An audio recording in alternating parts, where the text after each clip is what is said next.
Maligayang pagdating sa channel na ang Biblia para sa lahat. Ako ang lumikha at namamahala sa channel na ito. Dito, makikita mo ang mga kawili-wiling nilalaman tungkol sa mga kwento sa Biblia. Mag-subscribe sa channel at i-click ang notification bell upang hindi makaligtaan ang anumang video. Ang kuwento ng pagpapalaya ng mga Israelita sa pamamagitan ni Moises at ang paghati ng dagat na pula.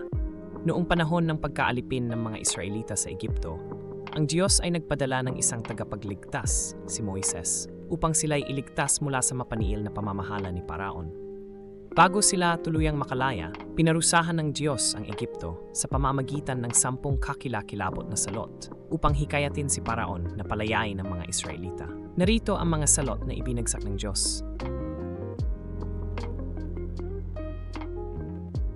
Ang pagdami ng dugo sa lahat ng tubig ng Egypto, kaya't ang isda ay namatay at ang tubig ay hindi mainom.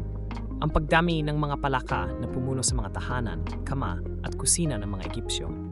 Ang paglitaw ng mga kuto mula sa alikabok na sumakop sa lahat ng tao at hayop. Ang pagdagsa ng mga langaw na nagdala ng matinding pagkabalisa at sa buong Egypto. Ang pagkamatay ng mga alagang hayop ng mga Egypsyo dahil sa isang matinding salot. Ang paglitaw ng masakit na pigsa sa balat ng mga tao at hayop. Ang pagbagsak ng matinding ulan ng yelo na sumira sa mga pananim at hayop sa mga bukirin. Ang pagdagsa ng mga balang na sumira sa natitirang pananim at bunga. Ang 3 araw ng matinding kadiliman na bumalot sa buong Egypto. Ang kamatayan ng lahat ng panganay na lalaki ng mga Egypsyo, kabilang ang panganay ni Paraon, ngunit ang mga tahanan ng mga Israelita ay naligtas dahil sa dugo ng kordero na ipinahid sa kanilang mga pintuan.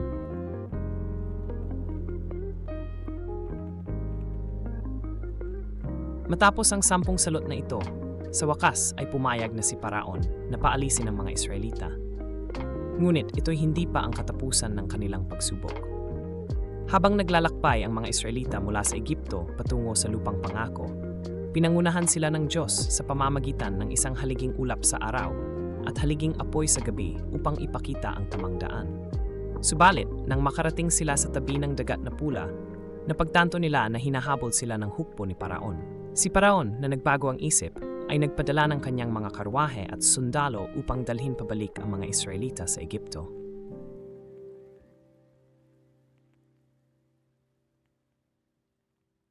Sa harap nila ay ang malawak na dagat at sa likuran nila ay ang paparating na hukbo ng Egypto. Ang mga Israelita ay natakot at nagsimulang magreklamo kay Moises, sinasabing, "Bakit mo kami dinala dito sa ilang upang mamatay? Mas mabuti pang nanatili na lamang kami bilang alipin sa Egypto kaysa masawi dito." Ngunit pinakalma sila ni Moises at sinabi, "Huwag kayong matakot. Tumayo kayo ng matatag at makikita ninyo ang pagliligtas ng Panginoon sa araw na ito. Ang mga Egypsyo na inyong nakikita ngayon ay hindi na ninyo muling makikita pa. Ang Panginoon ang makikipaglaban para sa inyo. Kayo'y tumahimik lamang."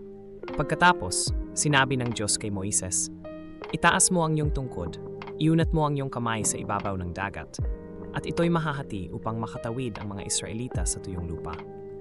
Ginawa ni Moises ang iniutos ng Diyos. Itinaas niya ang kanyang tungkod at iniunat ang kanyang kamay sa ibabaw ng dagat. Ang Panginoon ay nagpadala ng isang malakas na hangin mula sa silangan na tumama sa dagat buong magdamag.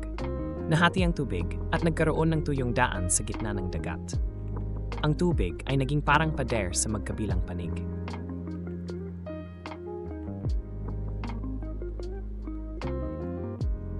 Ang mga Israelita ay naglakbay sa tuyong lupa sa gitna ng dagat. Samantala, ang haliging ulap na sumasama sa kanila ay lumipat sa likuran nila sa pagitan ng kampo ng mga Israelita at ng hukbo ng Egypto. Ang ulap ay naging kadiliman para sa mga Egypsyo, ngunit nagbigay ng liwanag sa mga Israelita sa buong gabi, kaya hindi nakalapit ang mga Egypsyo. Nang subukang habulin ng mga Egypsyo ang mga Israelita sa gitnang dagat, ang Diyos ay nagdulot ng kaguluhan sa kanilang hukbo. Ang mga gulong ng kanilang mga karwahe ay nabaklas, kaya't hirap silang magpatuloy. Napagtanto ng mga Egypsyo ang kapangyarihan ng Diyos at sinabi, "Tumakas tayo mula sa mga Israelita. Ang Panginoon ang nakikipaglaban para sa kanila laban sa Egypto."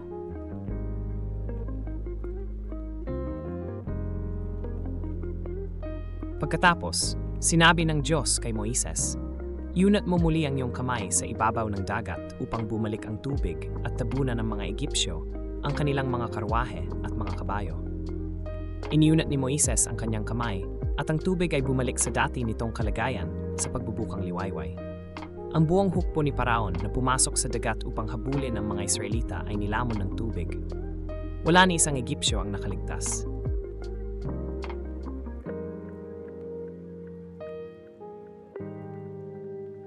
Samantala, ang mga Israelita ay nakatawid sa tuyong lupa at ligtas na nakarating sa kabilang pampang.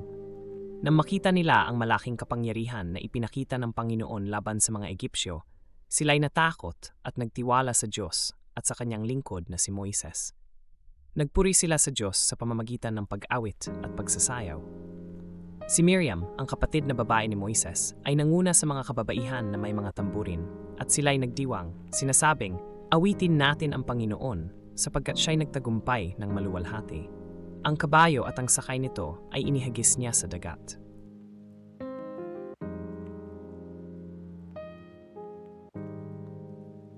Ang kwento ng paghati ng dagat na pula ay nananatiling isa sa pinakadakilang halimbawa ng kapangyarihan ng Diyos, ng kanyang awa sa mga tumatawag sa kanya, at ng kanyang kakayahang iligtas ang kanyang mga tao mula sa anumang panganib. Ito rin ay paalala na kahit sa gitna ng pinakamalaking hamon, ang pananampalataya at pagtitiwala sa Diyos ay magdadala ng tagumpay.